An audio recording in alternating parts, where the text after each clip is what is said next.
देखिए, विष्णु शंकर जैन जी देश के प्रतिष्ठित अधिवक्ता हैं और काफ़ी समय से इन्होंने रिलीजन को छोड़कर लोगों की बहुत ही मदद की है और काफ़ी सारे मंदिरों को, पूरे देश के मंदिरों को उन्होंने फिर से रिहैब करने की कोशिश। जुडिशरी के पे जो उनका आरोप है, जो जस्टिस बी आर गवई का जो इस टाइप का कंडेमनेशन आया है, वो कंडेम कर रहे हैं और ये बहुत ही आहत करने वाली टिप्पणी है कि आप विष्णु के पास जाओ, अपने डैडी के पास जाओ।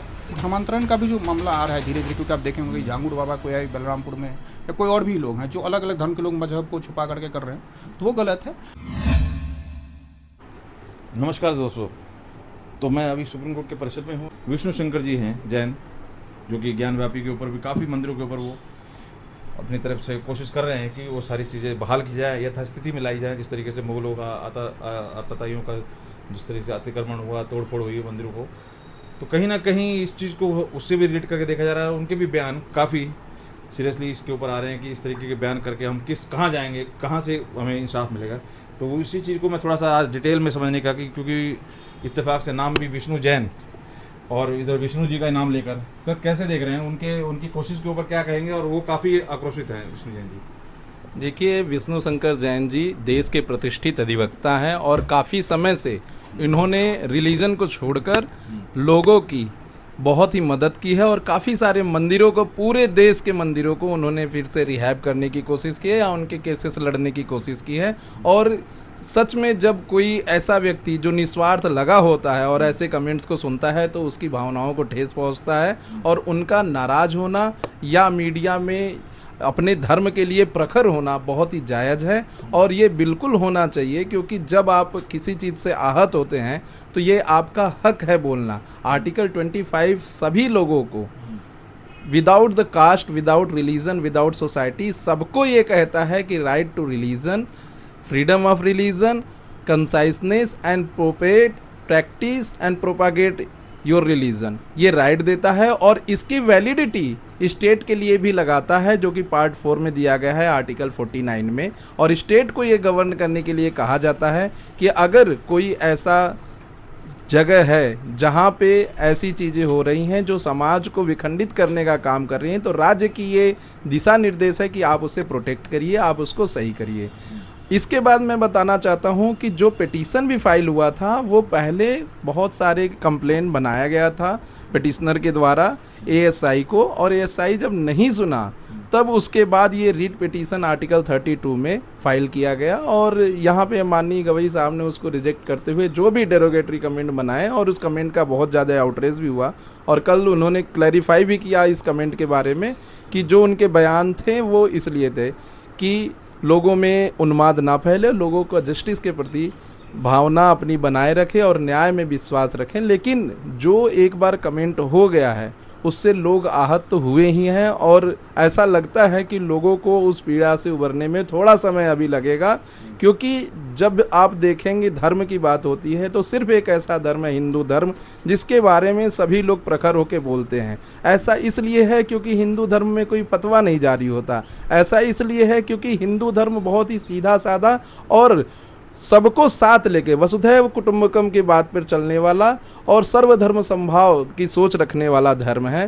तो ये कभी किसी का विरोध नहीं करते, बहुत ही सीधे साधे धर्म है हिंदू धर्म। इसीलिए कोई भी आकर कमेंट कर या कोई भी ऐसे शब्दों को, ऐसे बयान को देके चला जाता है और हम लोग उस पर कुछ नहीं करते, उस पर कोई भी प्रतिक्रिया नहीं करते। लेकिन अब ये समाज जग रहा है और अपने चीज़ों को जो गलत हो रहा है उस पर बोल रहा है। धर्म रक्षते रक्षता है, इस तरह की बात की जाती है। धर्म की रक्षा नहीं होगी तो धर्म कैसे रक्षा करेगा? कहेंगे धर्म की रक्षा करते हैं तभी धर्म भी रक्षा करता है।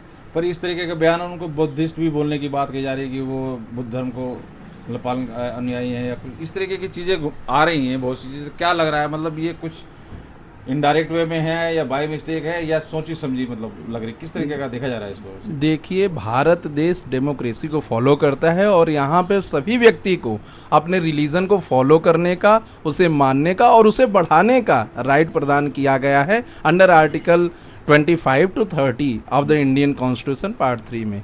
तो ये किसी के ऊपर हम यह नहीं कर सकते कि वो किस धर्म को फॉलो करते हैं और उन्होंने क्यों ऐसा बनाया। लेकिन जब आप एक संवैधानिक पद पर बैठे हुए हैं और जब आप इतने मुखर होकर अगर ऐसे कोई बयान देंगे तो लोगों के बीच उन्माद फैलेगा, लोगों के बीच जस्टिस के प्रति अविश्वास फैलेगा और लोग कहीं ना कहीं इससे आहत होंगे। और इस पर बहुत ही सोच समझ कर बोलना चाहिए। पहले भी कई सारे जजेस ने इतने अच्छे अच्छे जजमेंट दिए हैं कि किसी भी जज को जो कि संवैधानिक पीठ पे बैठा हो उसको कोई भी ऐसा फाउल लैंग्वेज नहीं यूज करना चाहिए जिससे कि लोगों में अविश्वास पैदा हो जुडिशरी के प्रति, लोगों में अविश्वास पैदा हो सरकार के प्रति, लोगों में अविश्वास पैदा हो एडमिनिस्ट्रेशन के प्रति। तो सभी शब्दों को बहुत तोल मोल कर पेश करना चाहिए और अपने बयान में कोई भी ऐसा शब्द नहीं देना चाहिए जिससे किसी पर्टिकुलर पर्सन का, इंडिविजुअल के राइट्स का हनन हो। आप क्या कहेंगे सर, जैन साहब के जो जिस तरह की प्रतिक्रिया आ रही है विष्णु शंकर जैन जी की, क्योंकि उन्होंने डायरेक्ट अपने ऊपर लिया, मतलब उनकी जो मेहनत है कैसे देख रहे हैं आप? वो एक तरफ विष्णु शंकर जैन जो हैं और उनके पिताजी हरिशंकर जैन, ये दोनों बाप बेटे मिलकर के जो सनातन की जो मूल भावनाएं हैं, जो मध्यकालीन भारत में मुगल के द्वारा, तुर्कों के द्वारा जो मंदिर बनाए गए थे, प्राचीन कालीन मंदिर जो हमारे धरोहर है, उनको जो तोड़ा गया, तो वो यही चाह रहे हैं कि जो मंदिर तोड़ करके मस्जिद बनाया गया, तो वो हम बस अपनी जो महत्वपूर्ण मंदिर हैं, जो ज्ञानवापी हो गया, मथुरा हो गया, काशी था, सारा कुछ, तो उसको लेने के लिए वो पूरे प्रयासरत हैं। और इसके लिए वो इसलिए हैं कि वो लंबे समय से कानूनी लड़ाई लड़ रहे हैं। जुडिशरी के पे जो उनका आरोप है, जो जस्टिस बी आर गवई का जो इस टाइप का कंडेमनेशन आया है, वो कंडेम कर रहे हैं। और ये बहुत ही आहत करने वाली टिप्पणी है कि आप विष्णु के पास जाओ, अपने डैडी के पास जाओ और वो अपना कुछ करेंगे। इससे पहले भी दिल्ली हाईकोर्ट ने कहा कि सिर्फ कि हम प्रोटेक्शन, उनका नाम भी विष्णु शंकर, हाँ वो तो नाम तो हो सकता है, लेकिन वो इस और वो सनातन की जो कोर वैल्यूज हैं उसके लिए वो लड़ाई लड़ रहे हैं। हाँ, मुहिम को आघात बिल्कुल हो रहा है। अब इससे पहले भी यमुना के उस वाले में यमुना के पास शिव मंदिर है, शिव मंदिर को लेकर के प्रोटेक्शन के लिए दिल्ली हाईकोर्ट गए थे, तो वहाँ का मतलब बाय जजमेंट में ऑन ऑर्डर है ये इस चीज़ को कि उन्होंने ये कहा कि हम शिव की प्रोटेक्ट क्यों करें। तो इस तरीके से जजेज जो है, चाहे सुप्रीम कोर्ट के हों, हाई कोर्ट के हों, उनको इस तरीके से रिमार्क देने से बचना चाहिए। और जो चीज़ें ज़रूरी हो, Rev Stanislaus versus state of MP 1977 के जजमेंट में सुप्रीम कोर्ट ने साफ कहा था कि हर व्यक्ति को जो है अपना right to freedom of profess करने का पूरा अधिकार, बशर्ते शर्त यह है कि उस अधिकार का वो प्रचार करने में किसी को धर्मांतरण नहीं करा सकता। तो ये धर्मांतरण का भी जो मामला आ रहा है धीरे धीरे, क्योंकि आप देखें होंगे झांगुड़ बाबा कोई है बलरामपुर में, या कोई और भी लोग हैं जो अलग अलग धर्म के लोग मजहब को छुपा करके कर रहे हैं, तो वो गलत है। धार्मिक अधिकार हमारे पास हैं और हमें हर व्यक्ति को, चाहे माइनॉरिटी हो मेजॉरिटी, अपने गुड कंसाइन है, अपने आत्म अंतःकरण से धर्म के मानने की स्वतंत्रता है। और कोर्ट को भी और नागरिक को भी इसको बहुत बैलेंसिंग अप्रोच में लेकर चलना चाहिए।